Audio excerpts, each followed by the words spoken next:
Olá, seja bem-vindo à aula sobre processos psicológicos básicos. Bem, processos psicológicos básicos são funções mentais como a sensação, a percepção, a atenção, a memória, o pensamento, linguagem, motivação, aprendizagem e etc. São caracterizados, na psicologia como processos psicológicos básicos, pois são os processos base que constituem funções da mente.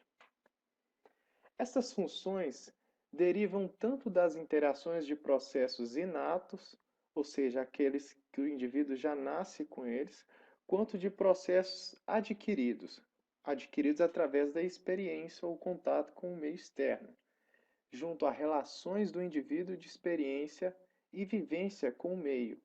Apesar das distinções desses processos, é por meio de sua relação e influência que se pode compreender a dinâmica da mente, pois eles interagem e até dependem de uns outros processos. Vocês podem ver que a imagem de indivíduos interagindo entre si, trocando experiências e fornecendo experiências através da linguagem, comunicação, enfim. Algumas das funções mais estudadas nos processos psicológicos básicos são, primeira, memória, que é a capacidade que permite a codificação, o armazenamento e recuperação de dados. De forma resumida, a memória pode ser dividida em três processos. Codificação envolve o processo de entrada e registro inicial da informação e a capacidade de mantê-la ativa para o processo de armazenamento. Aqui eu coloquei para ilustrar, claro, um conjunto de códigos binários de computação, algoritmos reunidos aqui para exemplificar como a mente funciona no sentido da codificação, que é a ação, o efeito de codificar, de reduzir a código, colocando num modo de representação através de símbolos, transmissão ou conversão de dados por meio de um código. Agora, o armazenamento da memória envolve a manutenção da informação codificada pelo tempo necessário para que possa ser recuperada e utilizada quando evocada. Aí eu coloquei um exemplo aqui de um homem trabalhando dentro de um depósito, armazenando caixas, produtos dos mais variados tipos, e a mente seria o processo da memória funcionando quando a mente ela faz a evocação daquela lembrança, trazendo lá do depósito armazenado das informações codificadas para o momento presente da consciência, onde ocorre o processo de lembrança. Também aqui um banco de dados sobre internet, uma central de dados, um banco de dados aqui colocado para podemos imaginar de maneira figurativa a memória no sentido no seu armazenamento de informações. Evocação ou reprodução, caracterizada pela recuperação da informação registrada e armazenada, para que possa ser usada por outros processos cognitivos como pensamento, linguagem e etc. Constantemente, quando estamos conversando no dia a dia, evocamos pensamentos, ideias, palavras, símbolos para nos comunicar e interagirmos entre si, utilizando agora as emoções. Aqui eu coloquei vários tipos de emoções, como raiva, felicidade, tristeza, rancor, ódio, indecisão, otimismo, euforia, e por aí vai. Tem aqui os rostos ilustrados, etc. E a emoção é um estado mental subjetivo, associado a uma ampla variedade de sentimentos. Eu já vou aqui falar de subjetivo e vou completar lá na frente, no final do vídeo. O que seria subjetivo? É que corresponde àquele indivíduo, no qual só aquele indivíduo agiria ou pensaria ou sentiria aquilo que sente da maneira da qual sente. O jeito que sente, o jeito que pensa, o jeito que se comporta. Aquilo são atribuições de um indivíduo. Depende só dele para se expressar de tal maneira. Assim como não haverão outras pessoas que agirão, pensarão e sentirão de maneira igual, semelhante, porque somos diferentes. Dá-se então o conceito de subjetividade. As emoções desempenham um papel central nas atividades humanas, já que as emoções alteram a atenção e o nível do comportamento, resultando em diferentes respostas do indivíduo. Pode ser considerada como uma espécie de depósito de influências aprendidas inatas. Ao longo da nossa vida, desde a infância, adolescência, adulto, quando se torna adulta a pessoa, tivemos vários tipos de experiências, com vários tipos de emoções, com vários tipos de significados dessas emoções.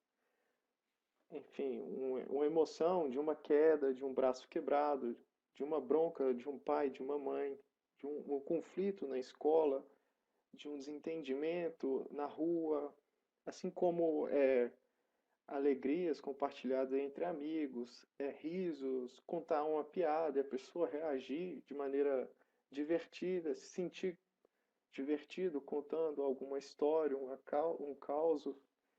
E assim essas emoções vão se armazenando nas nossas memórias, o que nos dá uma espécie de base, de padrão de comportamento para a resposta emocional a determinados tipos de estímulo.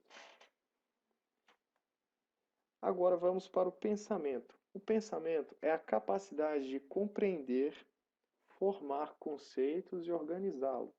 Estabelece relação entre os conceitos por meio de elementos de outras funções mentais, como as vistas anteriores que foram exemplificadas aqui, além de criar novas representações, ou seja, novos pensamentos.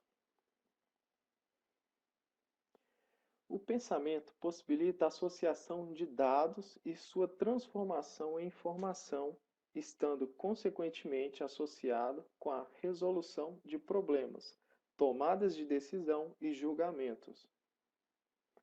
Aqui não vou falar muito, porque muitas das vezes a gente utiliza esses mesmos processos diante de um problema muito difícil de se resolucionar. O pensamento nos ajuda nesse sentido, a tomar uma decisão difícil, fácil, e julgar qual o valor daquela ação, o valor daquele pensamento ou comportamento naquele determinado ambiente. A linguagem é a capacidade de receber, interpretar e emitir informações ao ambiente.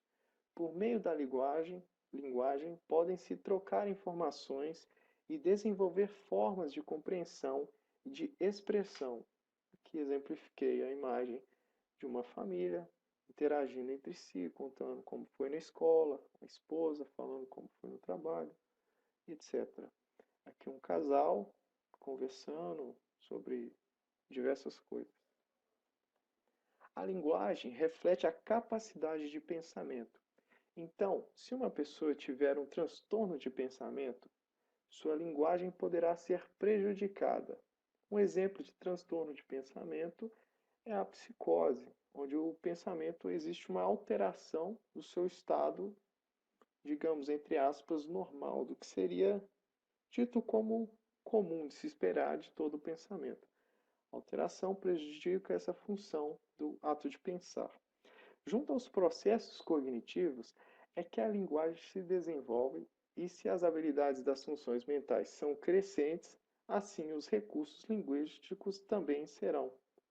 Ou seja, quanto mais trabalhadas as funções mentais, mais repertório de símbolo, de linguagem teremos a partir de então. Agora vamos para a sensação. A sensação é a resposta sensorial ou objetiva ao estímulo no meio. Ela detecta a experiência sensorial, básica por meio dos sons, objetos, odores, etc. Desse modo, essa função pode ser classificada como sendo de natureza objetiva. O que significa natureza objetiva? Quando o indivíduo está diante de um estímulo, por exemplo, um beijo, cheirar uma flor, comer um chocolate, ouvir uma música, ele está tendo uma experiência objetiva, onde ele está diante daquele estímulo, seja ele sonoro, palatar, estímulo olfatório, ou, enfim. Aquilo é uma experiência objetiva, de natureza objetiva, onde corresponde à sensação. Agora vamos para a percepção.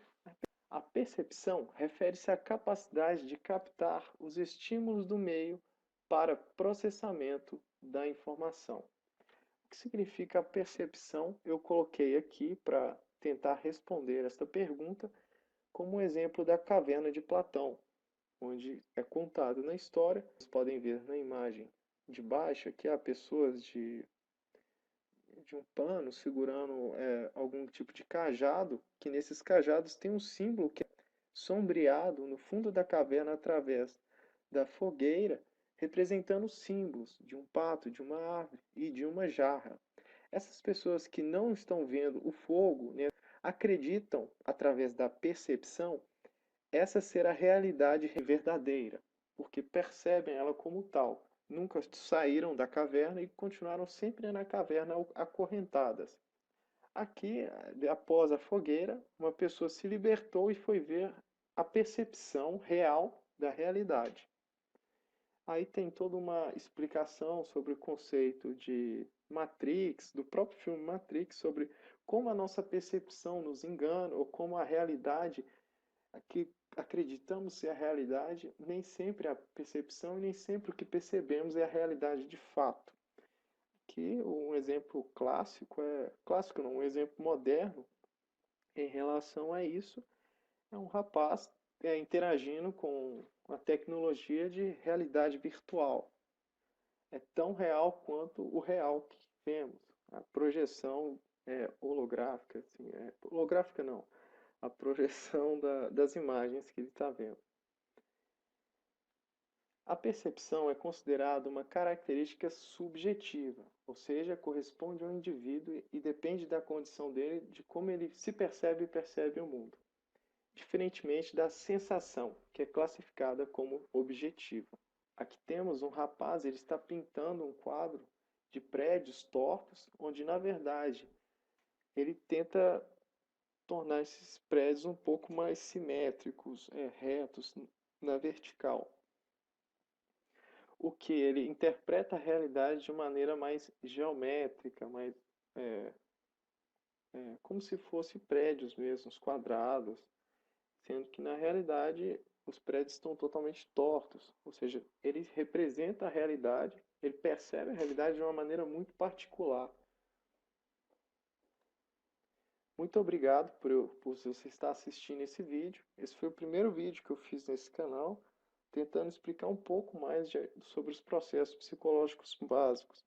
Caso você tenha gostado, gostaria que eu tivesse falado de alguma coisa que você pensou e tem interesse, curiosidade, eu posso estar trazendo um vídeo aqui novo em relação a isso e para que possa trazer mais conteúdo para você. Se você gostou, dá um joinha, dá um like.